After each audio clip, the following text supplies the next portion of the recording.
네, 오늘 같이 나눌 말씀 요한복음 2장 1절에서 11절 말씀입니다. 요한복음 신약성경 요한복음 2장 1절에서 11절 말씀 같이 교독하도록 하겠습니다. 사흘째 되던 날 갈릴리 가나에 혼례가 있어 예수의 어머니도 거기 계시고 예수와 그 제자들도 혼례의 청함을 받았더니 포도주가 떨어진지라 예수의 어머니가 예수에게 이르되 저들에게 포도주가 없다 하니 예수께서 이르시되 여자여 무슨 말입니까? 내가 네가 아직 믿지 아니하느냐. 그의 어머니가 하인들에게 이르되 너희에게 무슨 말씀을 하시든지 그대로 하라 하니라. 거기 이르되 정죄하시다가 두세 도움은 그 항아리에 씻으신 그지. 예수께서 그들에게 이르시되 항아리에 물을 채우라 하신즉 아귀까지 채우니 이제는 떠서 연회장에 갖다 주었다. 연회장은 물로 된 포도주를 맛보고도 어디서 났는지 알지 못하되 물떠온 하인들은 알더라. 연회장이 신랑을 불러 말하되 사람마다 먼저 좋은 포도주를 내고 취한 후에 낮은 것을 내서 그들은 제일 좋은 포도주를 또한다. 우리 다 같이 읽겠습니다. 예수께서 이 첫 표적을 갈릴리 가나에서 행하여 그의 영광을 나타내심에 제자들이 그를 믿으니라. 아멘. 우리 모두는 인생을 살아가면서 결핍을 항상 느끼며 살아가고 있는 것 같습니다. 어떤 분들은 경제적 어려움 때문에 힘들게 살아가시는 분도 있고요. 또 어떤 분들은 육체적 고통, 또 육체적 결핍, 즉 몸이 아파서 힘들어하시는 분도 있습니다. 또 어떤 분들은 관계적 결핍이 있죠. 그래서 외로움 때문에 힘들어하는 분들도 주변에 참 많은 것 같습니다. 왜 우리는 이러한 결핍을 느끼면서 살아야 할까요?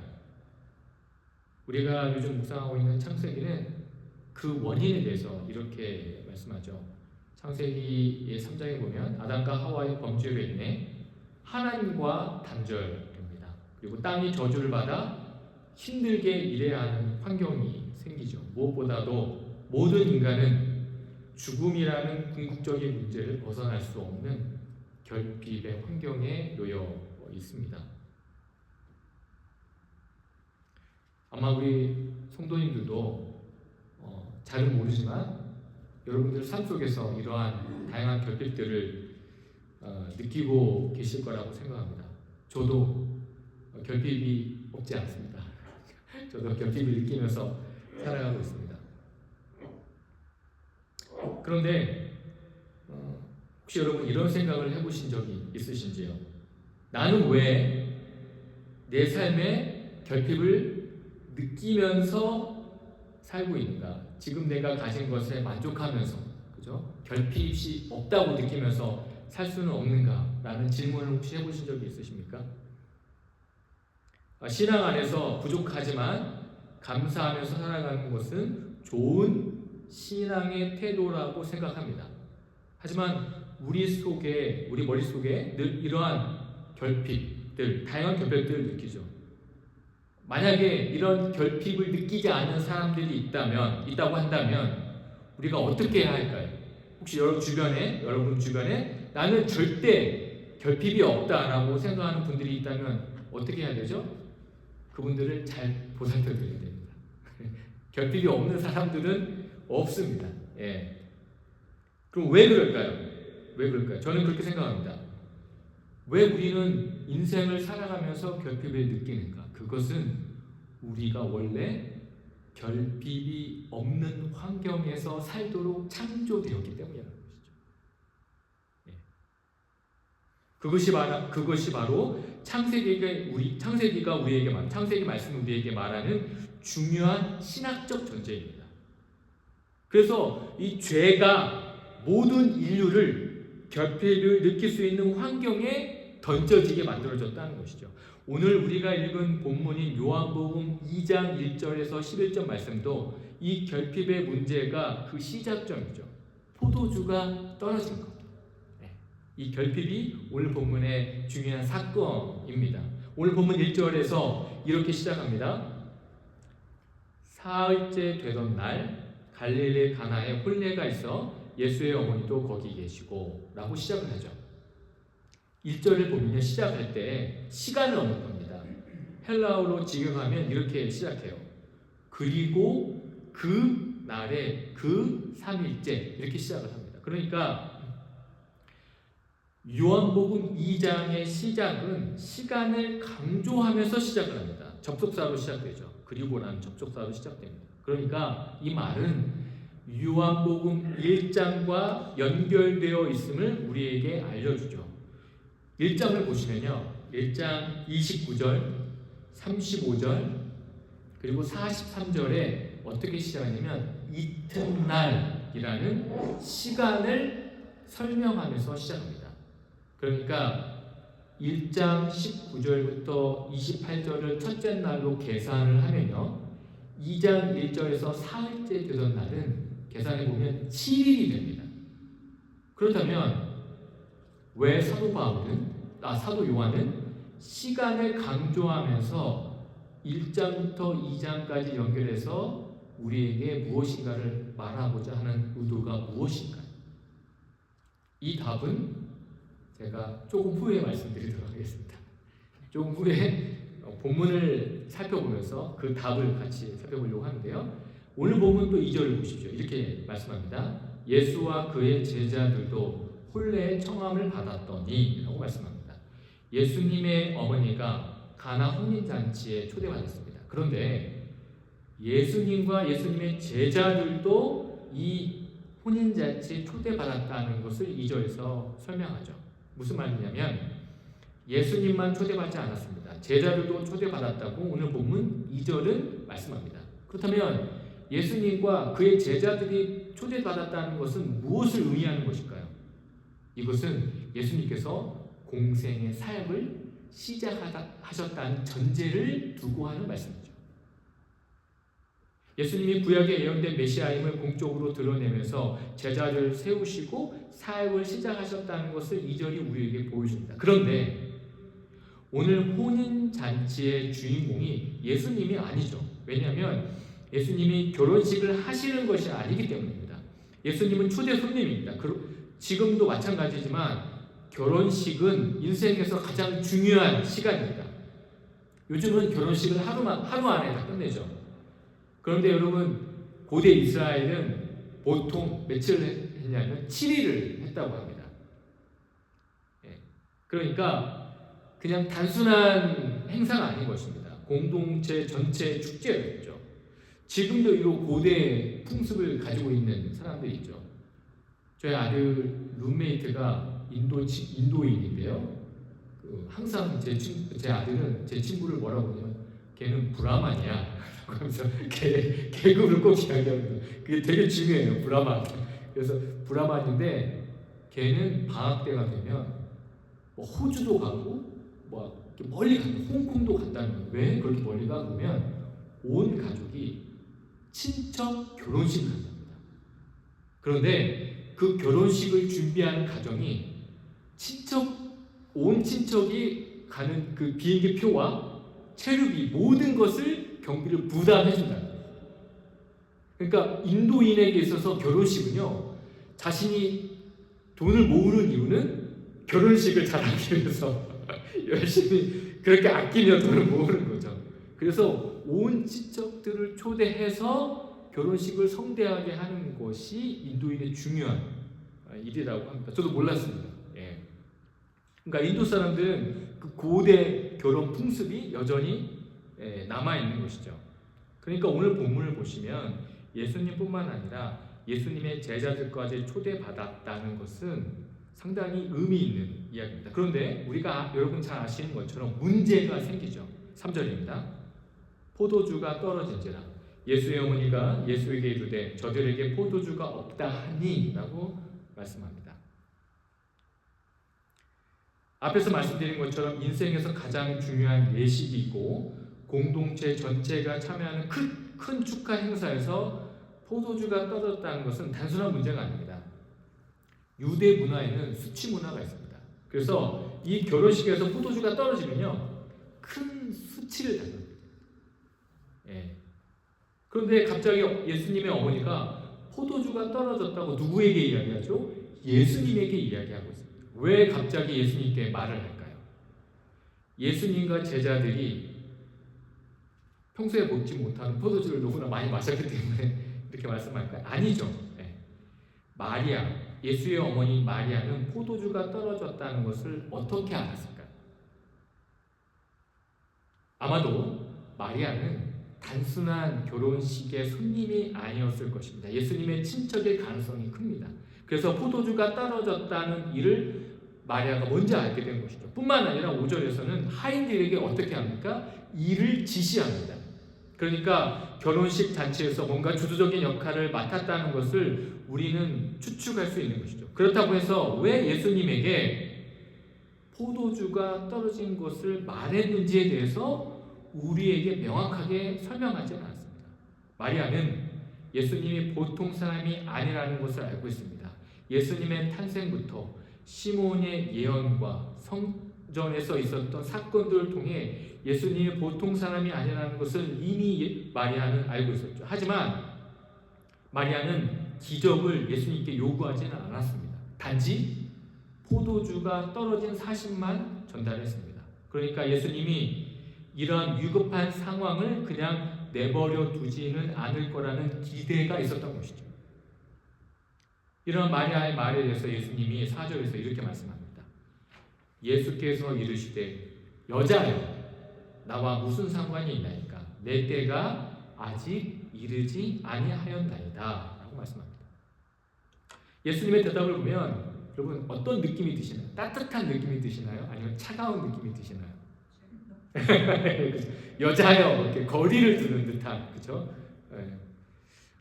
우리는 어머니한테 여자여라고 부르지 않잖아요, 그죠? 네. 여기서 예수님이 어머니를 의도적으로 여자여라고 부른 이유에 대해서 우리가 생각해 볼 필요가 있는데요. 예수님의 공생애가 시작한 후에 예수님은 어머니를 여자여라고 부른 이유는요. 이제 예수님과의 관계 정리가 필요하기 때문입니다. 예수님은 이제 예수님의 어머니의 아들이라는 위치에서 사역하지 않고 어떤 위치로 사역하는 거죠? 하나님의 아들의 즉 메시아로 사역하기 시작하기 때문에 새로운 관계를 표명하는 것입니다. 그런데 이렇게 예수님은 자신의 어머니 마리아를 여자로 부르는 본문이 여러분 잘 아시는 것처럼 요한복음 19장에서 십자가 상에서도 어머니를 뭐라고 부릅니까? 여자여라고 부르죠. 관계를 재배치하는 것입니다. 뿐만 아니라 예수님은 여기서 한 걸음 더 나아가십니다. 내 때가 아직 이르지 아니하였나이다 라고 말씀합니다. 그러면 여기서 말하는 내 때가 무엇일까요?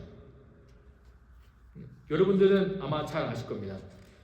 예수님의 때는 예수님의 십자가 사역이죠. 예수님께서 십자가에 죽으시고 부활하셔서 모든 인류를 구원하시는 것이 바로 예수님의 때입니다. 그러기에 지금 혼인잔치에서 포도주가 떨어진 사건은 예수님의 사역과 직접적인 연결이 없기 때문에 내 때가 이르지 않았다고 말씀하시는 것입니다. 그런데 여기서 우리가 한번 생각해 볼 필요가 있습니다. 요한복음에서 예수님이 내 때를 몇 번 언급하실까요? 요한복음 전체에서 공교롭게도 7번 언급하십니다. 그러니까 예수님이 언급하신 7번에서의 언급에서 마지막 그 언급은요 이렇게 말씀하시는데 요한복음 17장 1절 제가 읽어드립니다. 예수께서 이 말씀을 하시고 눈을 들어 하늘을 우러 이르시되 아버지여 때가 이르렀사오니 라고 말씀합니다. 그러니까 요한복음에서 말씀하신 예수님의 때는 십자가에서 죽으시는 사건이죠. 사도 요한은 의도적으로 7번의 때를 강조합니다. 그리고 그 숫자를 7으로 맞춘 것은 예수님의 십자가의 사역의 완성을 의미하기 때문이죠. 이런 예수님의 대답에 대해서 마리아는 5절에서 또 이렇게 말씀합니다. 그의 어머니가 하인들에게 이르되 너에게 무슨 말씀을 하시든지 그대로 하라 하니라. 예수님께서 분명히 내 때가 이르지 아니하였다고 말씀했음에도 불구하고 하인들에게 그대로 하라고 말하는 까닭은 무엇일까요? 예수님은 명시적으로 예수님의 어머니의 요구에 대한 거절 표시를 하지는 않았습니다.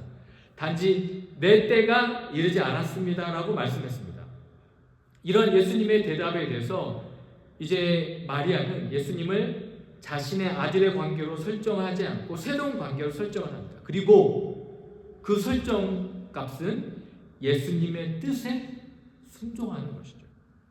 예수님이 하시는 대로 하라는 것은 이제 내 생각과 판단에 의해서 내 무언가를 결정하는 것이 아니라 예수님이 원하시는 뜻에 순종하겠다는 표시라는 것입니다. 여러분, 참된 믿음은 내가 무언가를 요구해서 응답받는 것이 아닙니다.